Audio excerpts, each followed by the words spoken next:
Hello guys, in this video I'm going to show you how to edit the position of the chart in a flowchart whiteboard on the Canva application. But first of all, I just want to mention, please don't forget to subscribe to our channel, because at 100,000 subscribers we are going to show you our YouTube revenue statistics and growth strategy how to make money online. So let's jump into it. First of all, open the application on your device.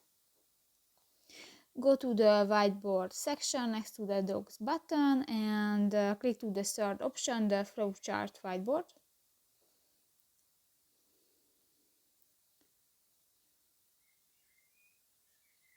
And in the templates button you can select a template and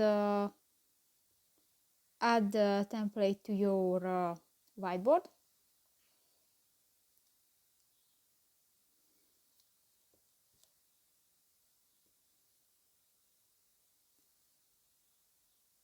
Click one and tap to the position button at the upper right corner of the screen.